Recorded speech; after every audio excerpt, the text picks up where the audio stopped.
The very first thing that I always say is, right, you've reached a critical juncture. You have got to think the kind of the airline thing in terms of put your own life jacket on first. You want to help people. That's why you're in HR. You cannot help people unless you're secure yourself. So you have to now focus on you. That is the sort of the primary number one piece of advice. Go back to those fundamentals of self-care. Put those boundaries in place. Now, that's very difficult to do if you developed a reputation for being always available. To suddenly not be creates quite a lot of disturbance and like, oh, what the hell's going on here? But you have to do it.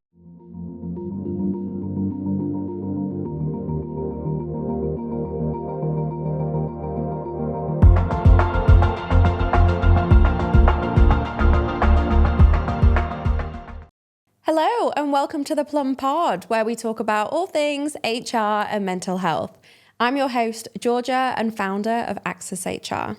On today's episode, I'm joined by Matt Adamson as we discuss the prevalence of burnout as it's creeping up more and more in our professional lives. Matt shares his personal story of experiencing burnout as an executive director, as well as sharing tips for how it can show up, why it is so common, and what we can do to protect ourselves. Matt, hi.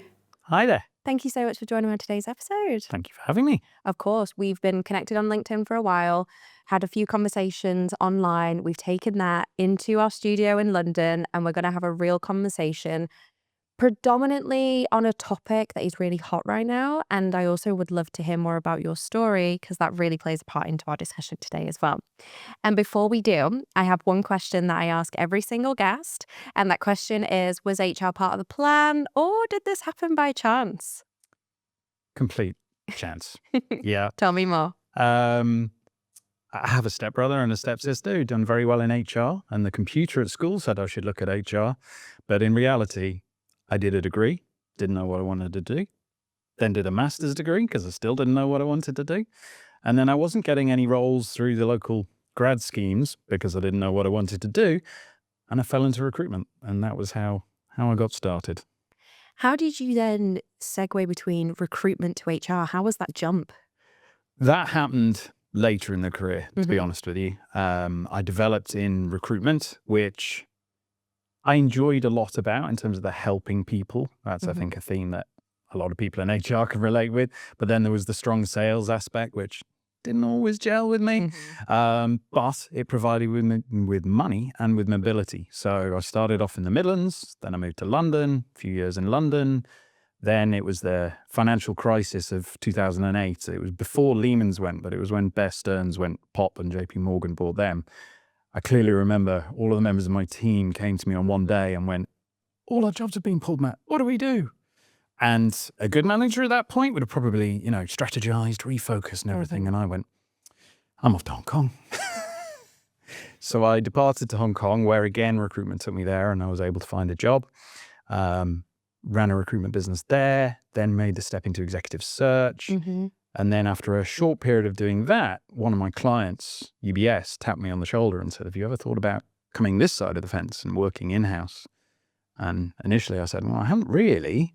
Then I went back and spoke to my wife, who said, sales cycles, boom and bust. You can be a bit of a shit sometimes. So it'd be very nice if we could get some stability there. And so, yeah, I went and spoke to them, and it was hands down the best career move that I made. Because going into that environment where suddenly you weren't just in a recruitment sales type team, you were in HR and you were part of that organization, opened up so many different pathways of what you could do, how you could build your career from there, different routes you could take it. And it gave me fantastic opportunity and experience. I spent 2 years building out India for UBS. So back in 2016, they basically had 100 UBS staff in India. Thousands and thousands doing work for UBS, but it was all via vendors. And so the decision was taken to be able to leverage the opportunity that existed in that market. We needed to actually have UBS staff there. So it was from 100 to about 10,000 in the space of a little over 2 years. So getting that whole recruitment machinery going to do that was fantastic experience that there's no way I would have got in any other well, if I'd stayed in the external world, it would have been very different. So, And that's the beauty of in-house. You also get to touch various points. And that's what I find now with me being more external. I'm disconnected from that. And that's the one piece that I do really miss actually from being in-house, where I can see the impact on a much broader scale and go through each points in the employee experience. So if we think to where you were there, you were out in Hong Kong. When did you then come back to London? came back to the UK, it's about 18 months ago now. And the driver for that it was actually my wife's job in the end that brought us back. But the background to it was that I hadn't worked for the previous 12 months. And the reason I hadn't worked for the previous 12 months is I completely burnt out at the back end of my time at UBS. I had been promoted to executive director in 2019. So things on the outside look really good, pressing forward in the career, and they were putting more and more work and opportunities my way. So I was running graduate recruitment for Asia Pacific, and then I was running internal mobility for Asia Pacific. And I loved that because that was really part of it was the hearts and minds battle with leadership around, okay, you have a round circle vacancy here and you want to get the round peg from Goldman's or Morgan's to fit that round circle. But actually we've got this workforce here who we know how good they are because we've been appraising them for the last 6 years. We know they know the people, the systems, the culture, they fit. Yes, they might not quite be a round circle, but in 12 months' time, is that round circle round or has it now got oblong because the goals have shifted, So yeah, hearts and minds there, but it was also about helping those top talent internally to the bank go, right, you were in point A, where do you want to go? You want to go over here? Well, that's probably not going to happen in one leap, but let's look at how we can make it happen here to here to here to here.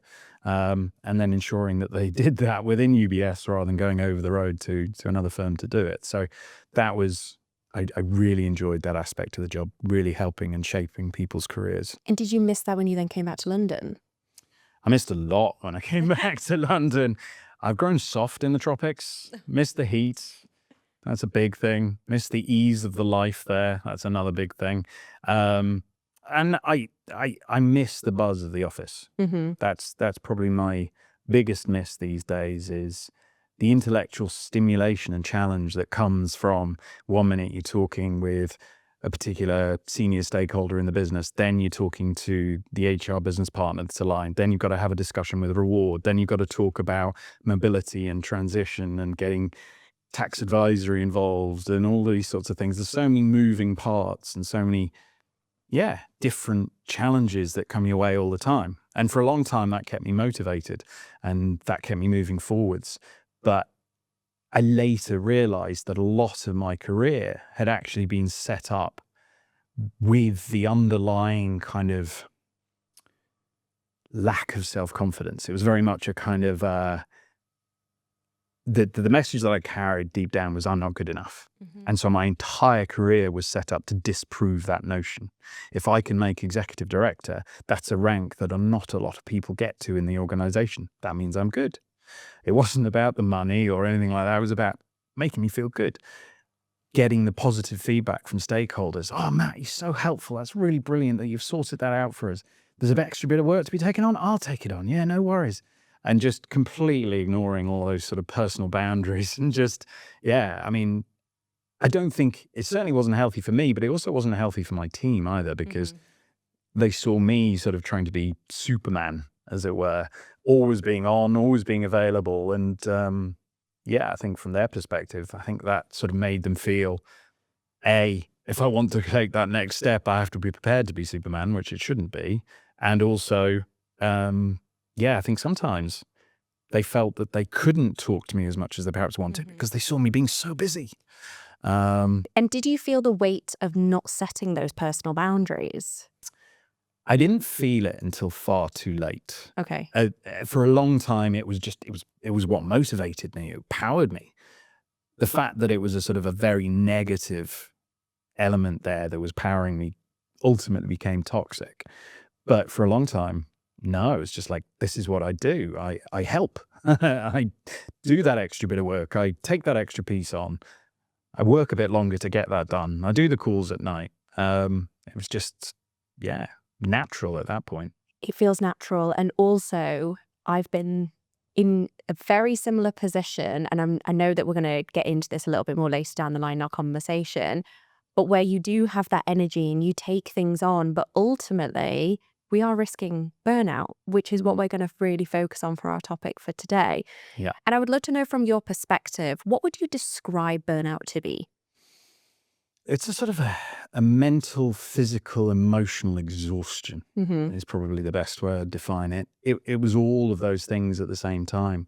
I describe myself as really having lost 12 months of not only my career, but my life, because for times during that period, I didn't know what I'd quit my job, but and to be honest, that took me into a worse place initially, because my whole identity was, I'm an ED at UBS. That's who I am. Mm-hmm. And then I wasn't. And so then I really didn't know who I was. And combining that in with the exhaustion, I didn't know what to do with myself. Getting out of bed in the morning was a challenge, because I didn't know what I was doing. I was just so scrambled up here. And what was it that helped you the most to overcome that during the 18-month period? Therapy, counseling was a very important aspect. Mm-hmm. And I now run a business that is a coaching business centered on either avoiding or recovering from burnout. But the very clear line that I draw is, if someone presents to me that, they're right in it at that moment, a coach is not what they need. Mm-hmm. Coaching is about helping you plot the path forwards. When you're in burnout, you can't think about moving forwards. You're just all of a mess and a scramble. So you need that therapy and that counseling to help you just get straight and figure it out. And why did you focus on that as a business for yourself? Because it was coming out the other side. My therapy had gone well, finally. I mean, that was a learning experience. And one thing that I would recommend to anybody, if they get themselves in that phase, if you visit a therapist, counselor, and it doesn't work, don't write it off. Mm-hmm. Because it was the third counselor that actually got me into a much better place. Nothing particularly wrong with the first two. It just wasn't getting me to where I needed to be. But I didn't go, oh, it's not working. I persevered. The same, I would say, goes with coaches as well. You've got to find the one that works for you and takes you to where you need to be. The third one really went deep and really looked at the underlying drivers Mm-hmm. and thought patterns that had created the situation. So, having then been through that and being in a situation where the therapist then gone, yeah, you're okay, off you go. I was then going, what now? Yeah. I've not had a job for the last 12 plus months. I'm in a new country where I don't have a network. What am I doing? And so I did engage with a career coach, actually, to help me think about what I wanted to do. And there was 3 real things that I took from that, Mm-hmm. which created the business that I now have today. The first of those was that in my entire career, I'd not had a single coaching conversation. I'd had some fantastic mentoring conversations.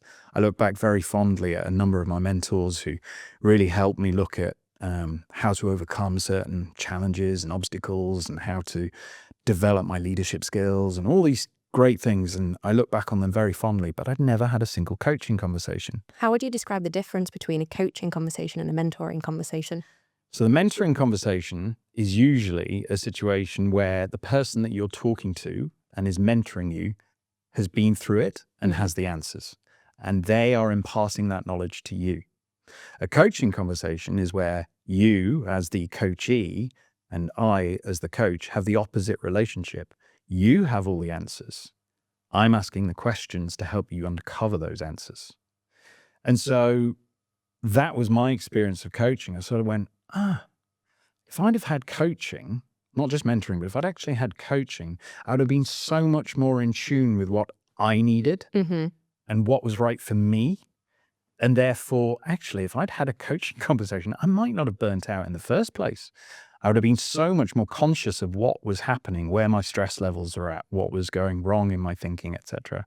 So that was the first realization, was that coaching is powerful.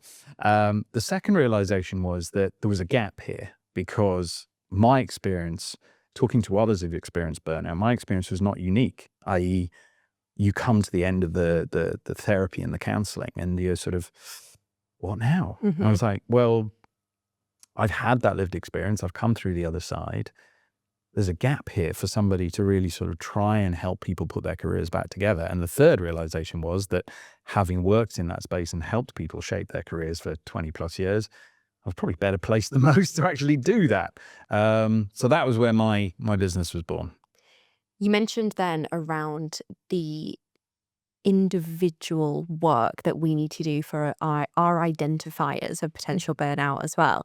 And it's a really topical conversation that is definitely happening online. And when I'm at networking events with other HR professionals, they mention this too, that a high percentage of us are experiencing burnout. Statistically, 94% of HR professionals have felt burnout within the last 12 months. And 1 in 2 are considering exiting from the industry. Yep. It's massively significant, but I think you've just hit the nail on the head around our individual triggers and telltale signs of burnout.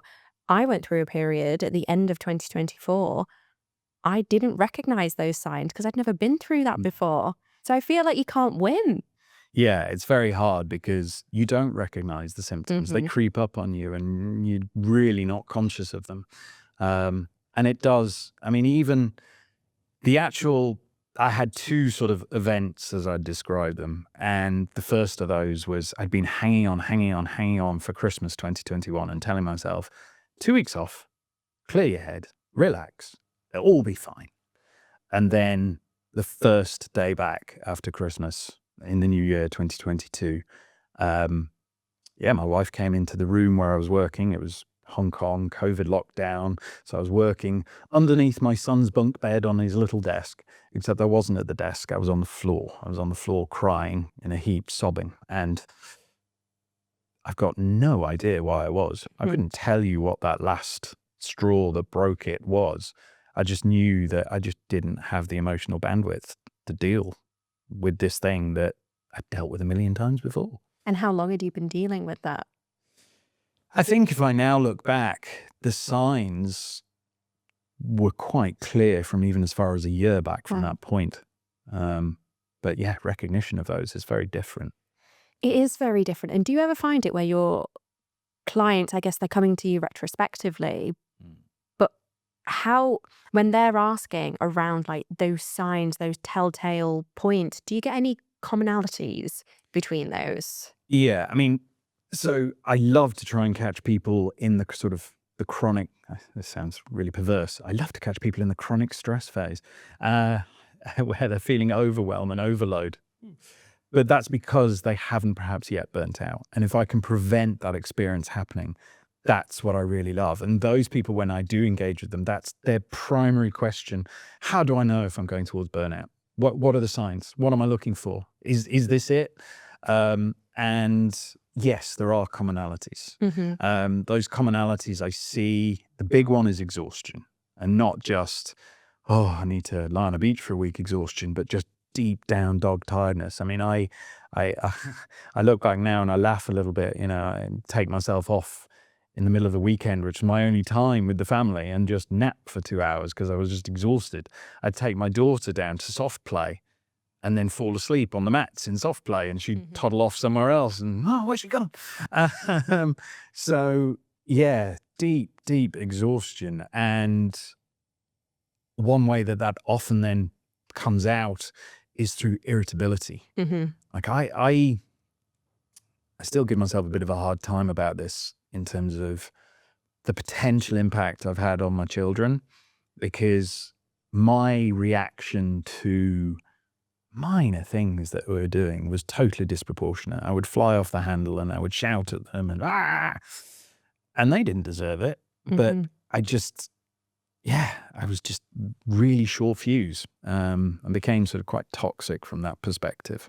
And again, I wasn't recognizing that. You would think that, my family is the thing that I love more than anything else in the world. And if I'm doing something that potentially is harming them, that would be the big thing that I would see. But no, I didn't.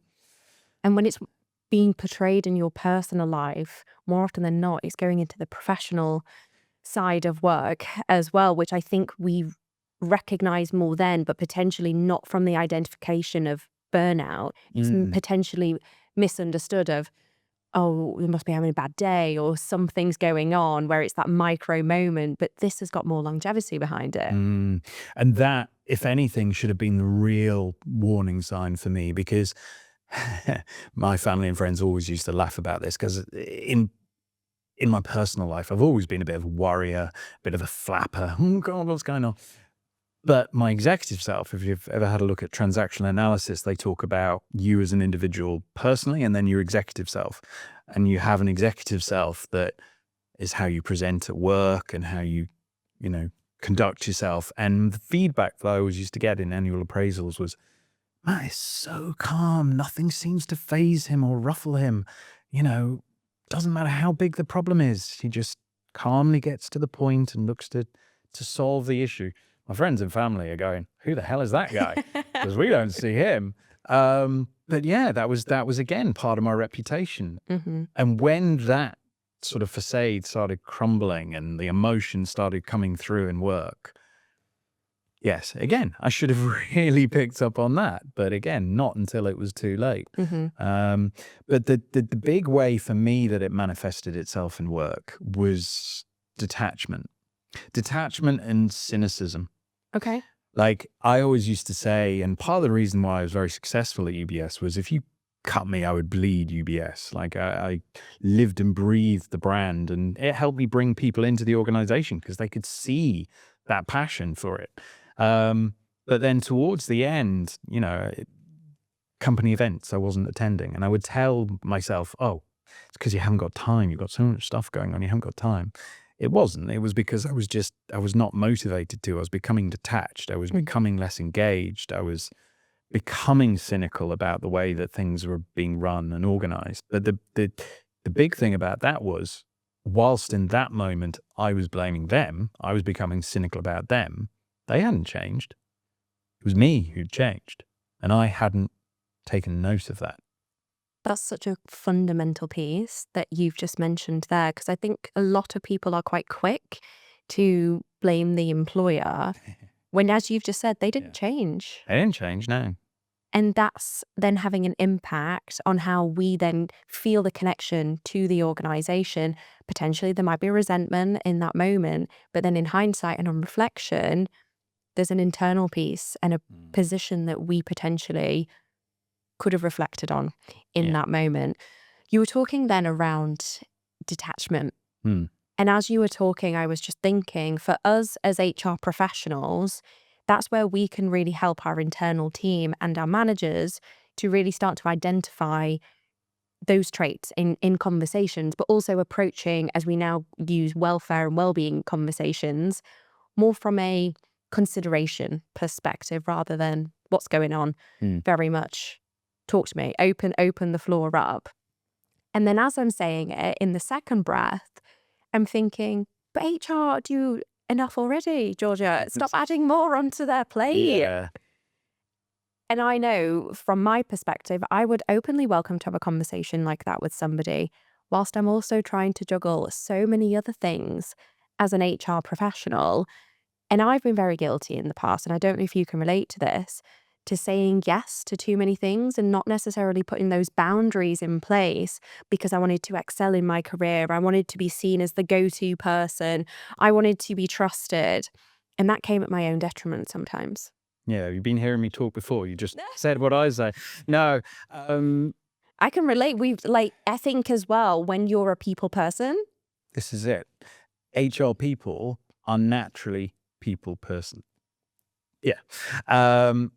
They want to help. It's inbuilt. That's for many, and that's why I stuck in HR, even though it was a complete accident. That's why I took so much from it, because you could genuinely see how you're helping people. And that desire to help people can leave you to completely erode your boundaries. Because it's like, oh, Matt, could you just do this for me? It'll help in this way. Of course I can. Yeah.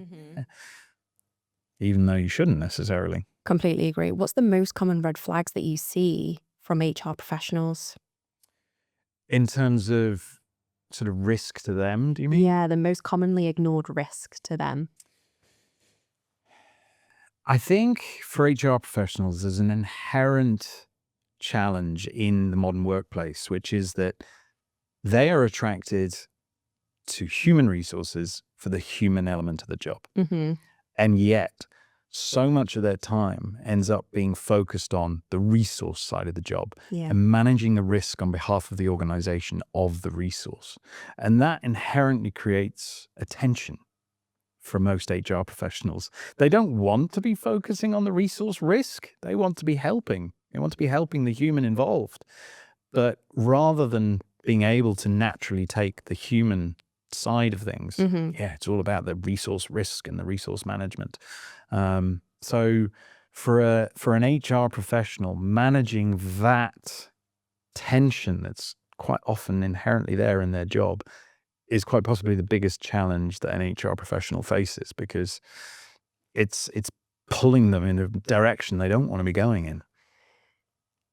I hear you. And I actually really felt that when you were talking, because naturally we do want to focus more on the human side of HR. And a lot of us are really welcoming the move into people as a retitling for the function. We are all people. And sometimes that then does mean that we are left doing a lot of things that shouldn't land on our desk. Previously, we were talking around 3 buckets that you have. And I would love if we could talk about those in a lot more detail. Break them down for me. Okay. So aside from doing my coaching qualification, the other thing I spent some time doing was talking to other people with burnout and looking, partially it was selfish for me to try and help me understand what had happened and help me not make the same mistakes, but also it gave me a great insight. And I basically created this little model that says that the sources of burnout, and therefore the positive spin on that, the ways that you can recover from or avoid burnout, sit in 1, 2, or even all 3 of these 3 buckets of burnout. The first bucket, and this is where I think a mistake is made with a lot of conversation around resilience and stress management, is it focuses too much on this, which is fundamentals of self-care.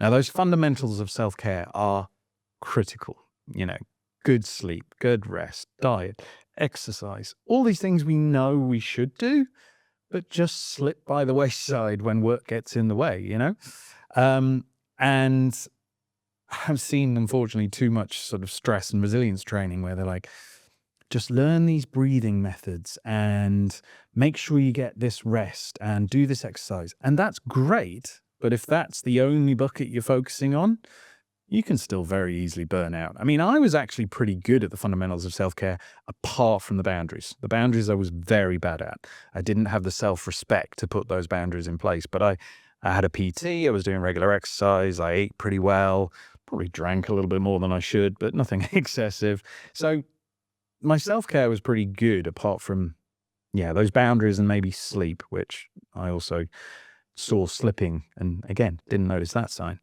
So that's bucket 1. Bucket 2 is the clash with values and purpose. One of my big issues was I lost my sense of purpose. As I alluded to earlier, I was promoted to executive director, but I looked at the managing directors around and I was like, I'm not exactly sure that I want that, because that looks horrible. So actually, if I'm doing all these hours and all this work and I'm not working towards that promotion, because I was so driven to make ED, but I didn't have that same drive to make MD. If it happens, it happens, but it's not part of the plan. So that wasn't motivating me anymore. And was that a big piece for you, especially for your purpose, like your whole career, to get to that point? Yeah. And as I said, it wasn't fed from a good position of wanting to care and provide for my family. Yes, there was a bit of that, but it was all sort of to do with this, and this is in the third bucket, this kind of limiting self-belief stuff, that I wasn't good enough. And so, that drive was there and it powered me, but ultimately, as I said, it's toxic. Actually, I have seen HR professionals go the other way in terms of they're too connected to the purpose. And that being too connected to their purpose of helping leads them to erode their boundaries. So they might feel like, I'm really passionate about this, I love my job, and they can still burn out if they just don't have that self-respect and put the boundaries in place. So purpose is difficult because if you lose it, you're in trouble. And if you don't channel it in the right way, you're in trouble. So it's a difficult one. It's finding the balance, Yeah. isn't it, as well? Like, work shouldn't be our whole lives, but for a lot of people, it can. It can be. And I definitely get it in terms of wanting to be part of the journey and overdriving, on that purpose. But it's interesting that you say that they actually, as HR professionals, we fall more into bucket 2. We often fall into bucket 2, yeah, because, and as I say, I've seen it both sides, that we either lose that connection to our purpose, and that's where you then see that detachment and the cynicism coming in. Oh, my employer this, my employer that. And yeah, you lose your why. Why am I doing these long hours? Why am I doing all of this? And that's a problem. But then, yeah, within the HR world, you can lose sight of those boundaries because you're too passionate. And bucket 2 is about connection to purpose and values. And the values piece, again, that is a difficult one because, yeah, your values are around helping the human. And if you're finding that your job is taking you off in that resource risk management direction, then that's not what your values are about. So bucket 2 contains a lot of pitfalls for the HR professional. And then there's bucket 3. That's what I was going to come to, because as you're talking, especially with the limiting self-belief, I would have first thought that HR professionals would have fallen more into bucket 3. But then when you've explained the over-engineering of purpose, it makes sense. But I talk to a lot of HR professionals who have imposter syndrome and overshare in terms of, yes, I'll do it. That's absolutely fine. I'll take that on. I can manage that. I can do this. Because we're trying to prove that we do have a seat at the table. Yeah. In HR, we get so many messages that we should have a seat at the table, and then we don't. Yep. In terms of, people look to HR and go, you should be setting the culture of the organization. You should be responsible for making sure that we're an employee-led organization. And HR is sat there going, well, we can lead a horse to water, but we can't make it drink. Like, if you as senior management are not paying heed to everything that we're telling you, what can we do? We're facilitators. Yeah. At the end of the day, this is where the shift to people and culture, I do have my personal opinions on why culture now is falling on our new titles that we're all getting. But I do think it comes down to exactly your bucket 3 of limiting self-beliefs that we have. And it goes back to, I think, a real legacy topic of the value that organizations see within HR. And then because we're people, we're trying to drive that even more. And it's really interesting, actually, when you talked about number 2, because then my mind now is going back to the first bucket. And I'm also thinking the point when I've felt the most towards burnout, I've neglected my diet. I've eaten horrifically. I haven't exercised. But the one thing I've always kept is sleep. Okay. That's the only thing I've ever kept for me, which is interesting because it obviously shows up differently on different people. I'd love to get your perspective on the difference between overwhelm compared to burnout.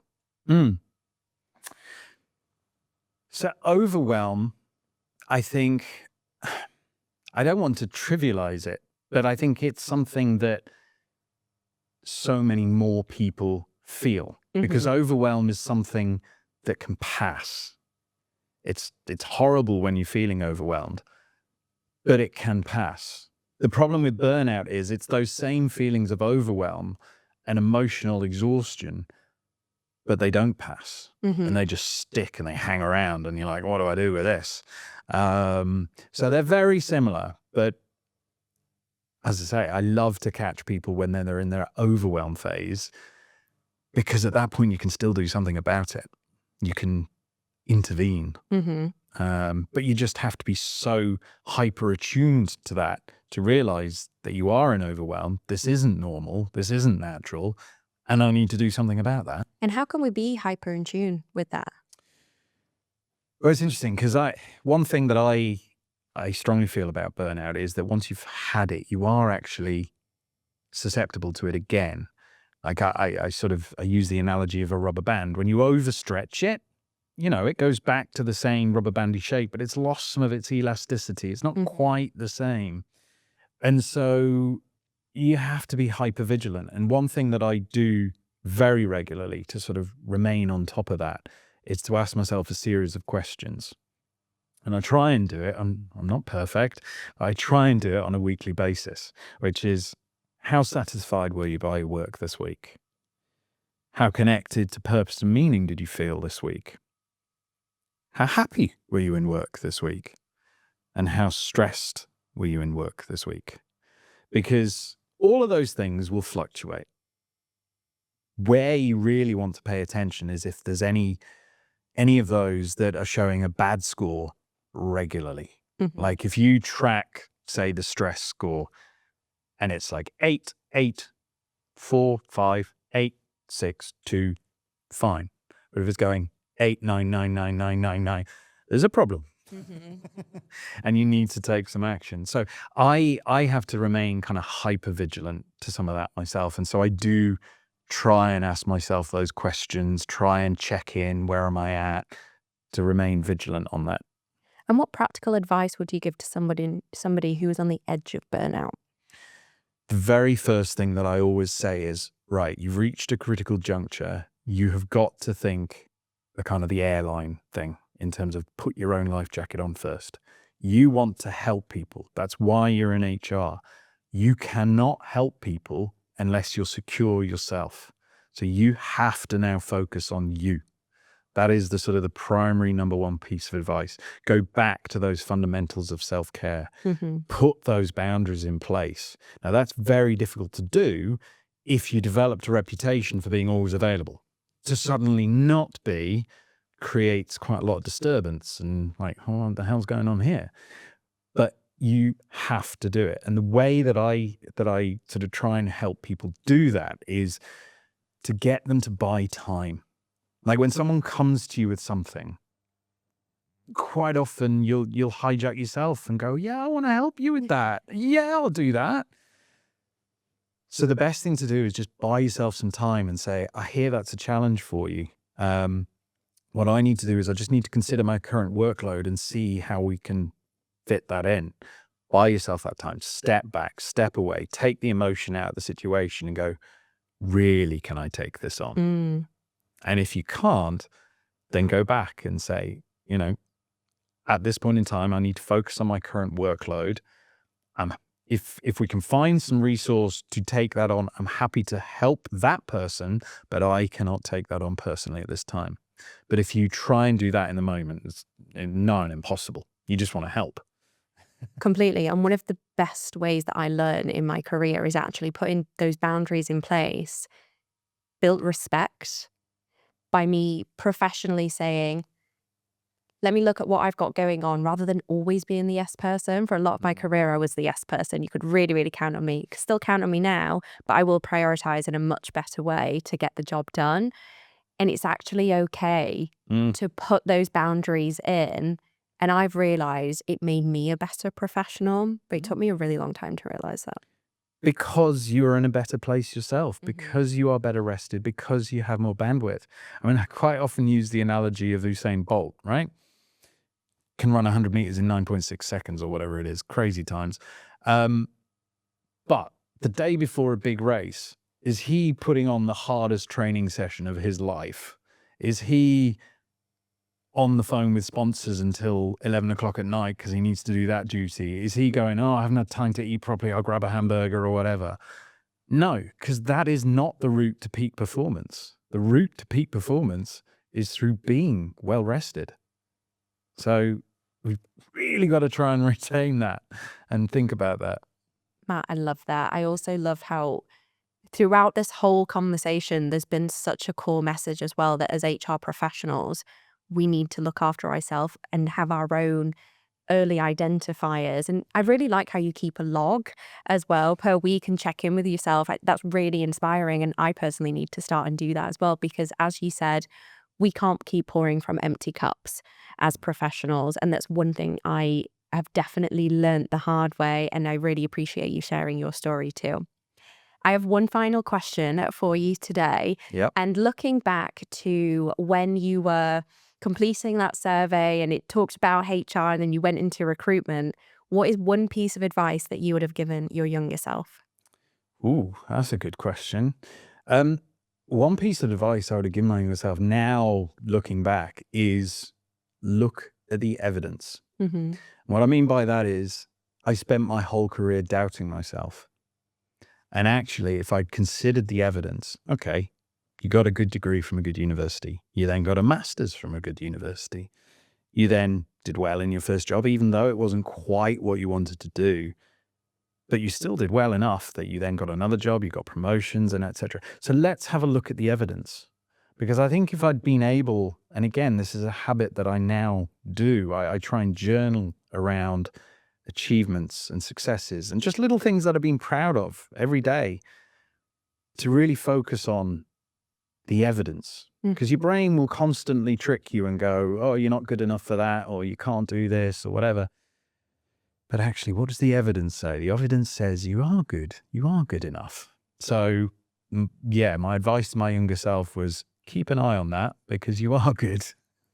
Oh, I love that. That's made me feel really happy at the same time. And I think a lot of people should really take lessons from that. We're our worst advocates sometimes. Like it's really hard. And I think that's a perfect example of how we can be better personally, most importantly, but then also professionally as well.